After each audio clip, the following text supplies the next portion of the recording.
இவ்வளவு சத்தமா பாடு கேப்ப? ஏன் நீ டிவி பாக்கும்போது இவ்வளவு சத்தம் வச்சதே இல்லையா? எப்படி பேசிட்டு பாத்தியாமா? நம்ம எல்லாரையும் டென்ஷன் ஆக்கினு இவ மட்டும் நிம்மதியா உட்கார்ந்து சாப்பிடுறா பாரு. நீ டென்ஷன் ஆனா அதுக்கு நான் என்ன செய்யறதா? சீ, உன்னை பார்த்தாலே எரிச்சலா இருக்குதுடி. எனக்கு கூட தான் உன்னை பார்த்தா எரிச்சலா இருக்கு. வெளியே போ.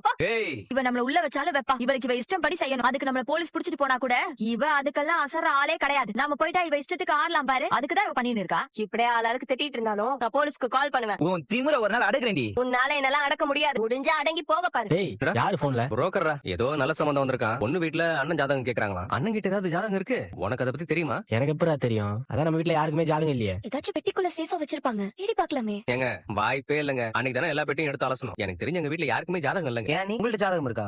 இருக்குடா. எல்லாத்தையும் பத்திரமா வச்சிருக்க மாதிரி அண்ணா அதோட ஜாதகத்தையும் பத்திரமா வச்சிருக்கோம். பேசாம அண்ணன் கிட்டே கேட்டுருவோமா?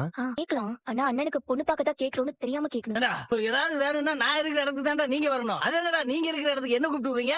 ஆமா, இவரு சைதாபேட்ல இருக்காரு. நம்ம எல்லாரும் பூந்தமல்லியில இருக்கோம். இவ்வளவு தூரம் டிராவல் பண்ணி வரதா ஒரு கடுப்பாவுதான். வீட்டு பின்வாசல்ல இருந்து உள்ள வந்து நிக்க இவ்வளவு வலிக்குதோ? Nonsense. Don't waste my time. What is the matter? My coat is waiting there. என்ன சொல்ற? எது கூப்பிட்டா? டேய், கேளுடா. எங்க எல்லாருக்கும் ஜாதகம் இருக்கா? என்ன ஜாதகமா? என்ன ஜாதகம்? என்ன ஜாதகமா? இல்ல, ஜாதகம் என்னன்னு தெரியாதா உங்களுக்கு? சொல்ல. ஓ, இங்கிலீஷ்ல சொல்லணுமா? தொடக்கி ஹாரோஸ்கோப் இருக்கும். ஹாரோஸ்கோப் பாப்பாங்களே, அது தெரியுமா? அந்த மாதிரி உங்களுக்கு ஏதாவது இருக்கா? அடுத்து நீ என்ன பண்ண போற? உங்களுக்கு பிறந்த எங்க தலையெழுத்து நல்லா இருக்கான்னு செக் பண்ணி பார்க்கணும்ல, அதுக்கு தான். ஜாதகம் பார்த்தாச்சும் எங்க எதிர்கால வாழ்க்கை சிறப்பா இருக்கான்னு தெரிஞ்சுக்க போறோம், அதுக்கு தான். டேய், அது எதுக்குடா போய் ஜாதகக்காரன்ட்ட போய் ஜாதகத்தை பார்க்கணும்? இந்த நடேசன்ட்ட கேட்டாலே சொல்லுவேனா? உங்க தலையெழுத்து நல்லாவே இல்லடா. ரொம்ப கேவலமா இருக்கு.